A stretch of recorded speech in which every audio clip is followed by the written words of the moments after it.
Rash media நண்பர்களுக்கு வணக்கம். நம்மளோட பிக் பாஸ் நிகழ்ச்சியோட இன்னைக்கான முதல் ப்ரோமோ ரிலீஸ் ஆயிருக்கு. இந்த முதல் ப்ரோமோவை பொறுத்தளவுல திவாகர், ரம்யா ஜோ இவங்க ரெண்டு பேருக்கு இடையில பெரிய கலவரமே வருது. இதுல ரம்யா ஜோவுக்கு ஆதரவா எஃப்ஜே வந்து திவாகரை போட்டு பொளக்கறாரு. அப்படி என்ன நடந்துச்சு அப்படிங்கறத இந்த வீடியோல பார்க்க போறோம். வீடியோக்குள்ள போறதுக்கு முன்னாடி நம்ம சேனலுக்கு நீங்க புதுசா இருந்தீங்க அப்படின்னா மறக்காம சப்ஸ்கிரைப் பண்ணிருங்க. வாங்க வீடியோக்குள்ள போலாம். அதாவது நேத்துக்கான ஃபுல் எபிசோட் ரிவ்யூலயே நான் சொல்லியிருப்பேன், ரம்யா ஜோவை பொறுத்தளவுல ரொம்பவே நல்லவங்க, இன்னசென்ட் அப்படிங்கிற மாதிரி நடிச்சுக்கிட்டு இருக்காங்க.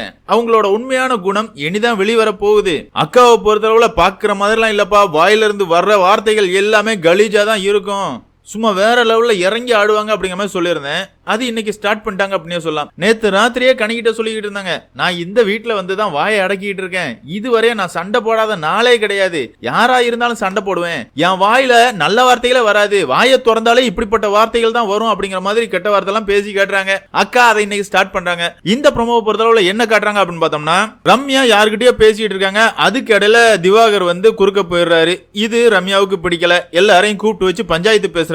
எல்லாருக்கிட்டையும் ரம்யா என்ன சொல்றாங்க அப்படின்னு பார்த்தோம்னா, திவாகருக்கும் பிரவீனுக்கும் இடையில சண்டைனா கெமி போக கூடாது, இவருக்கு ஒரு பிரச்சனைனா மட்டும் யாருமே அந்த இடத்துல போக கூடாது, அதே நேரத்துல மத்தவங்க பிரச்சனை எல்லாத்துலயுமே இவர் மூக்க நுழைப்பாரு அப்படின்னு சொல்ல கெட்ட வார்த்தை போட்டு தான் பேசுறாங்க அக்கா. இதை கேட்ட உடனே திவாகரை பொறுத்தளவுல, ஏமா கொஞ்சம் மரியாதையா பேசுமா, சபை நாகரிகம் தெரியுமா, நீ படிச்சிருக்கியா அப்படிங்கிற வார்த்தையை சொல்லிடுறாரு. படிச்சிருக்கியா அப்படின்னு கேட்டாதான் அந்த சீசன்ல ட்ரெண்ட் ஆயிருமே. இதுக்கு முன்னாடியும் 7வது சீசன்ல இதே ஒரு பிரச்சனை உங்களுக்கு எல்லாருக்கும் தெரிஞ்சிருக்கும். ஆமாங்க, ஜோவிகாவை படிச்சிருக்கியா அப்படின்னு கேட்டது ஒரு பெரிய டாபிக்கா போச்சு. அதே மாதிரி இந்த சீசன்ல ஒரு டாபிக்கா கொண்டு வரலாம் அப்படிங்கிற மாதிரி இதை கண்டென்ட்டா கிரியேட் பண்ண மாதிரி தான் நமக்கு தெரியுது. என்னதான் இருந்தாலும் இவர் திவாகர் இப்படி சொன்ன உடனே ரம்யாவை பொறுத்தளவுல அடிக்கிறதுக்கு பாயிறாங்க. திவாகர் தடுக்கிறாரு, எல்லாரும் பிடிச்சு விலக்கி விடுறாங்க. அதுக்கப்புறமா ரம்யாவை பொறுத்தளவுல ஒரு மூலையில போய் உட்கார்ந்து அழுதுகிட்டு இருக்காங்க. ரம்யா அழுத உடனே எஃப்ஜேக்கு கோபம் வருது.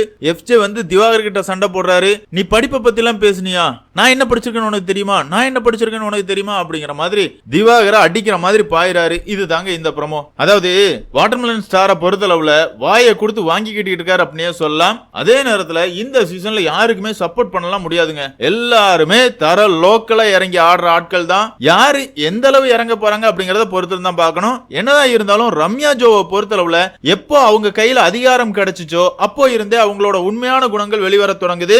அவங்க பேச்சுக்கு தாங்க டாஸ்க்குக்காக பண்றேன், டாஸ்க்குக்காக நடந்துக்கிறேன் அப்படிங்கிற மாதிரி எல்லாம் சொல்றாங்க. உண்மையான அவங்களோட கேரக்டர் அதுதான். நேத்து ராத்திரி லைவ் ஸ்ட்ரீம் பார்த்த எல்லாருக்குமே தெரிஞ்சிருக்கும் கணிக்கிட்ட அவங்க என்ன பேசினாங்க அப்படிங்கிறது. அந்த வகையில ரம்யா அவங்களோட ஆட்டத்தை இறங்கி ஆட தொடங்கி இருக்காங்க. இதனால என்னெல்லாம் பிரச்சனைகள் வரப்போகுது, உண்மையாவே இந்த சண்டையை பொறுத்தளவுல திவாகர் மேல தப்பு இருக்குதா, ரம்யா ஜோ மேல தப்பு இருக்குதா அப்படிங்கறத நம்ம பொறுத்திருந்து பார்க்கலாம். என்னதான் இருந்தாலும் பிக் பாஸ் ரசிகர்களான உங்களை பொறுத்தளவுல ரம்யா ஜோ, திவாகர் இந்த ரெண்டு பேர் சண்டையில யார் பக்கம் நியாயம் இருக்கும்னு நீங்க நினைக்கிறீங்களோ அவங்க பேரை மறக்காம கமெண்ட்ல மென்ஷன் பண்ணுங்க. இந்த வீடியோ உங்களுக்கு பிடிச்சிருந்தா லைக் பண்ணுங்க, ஷேர் பண்ணுங்க, மறக்காம சேனலை சப்ஸ்கிரைப் பண்ணுங்க. Thank you friends.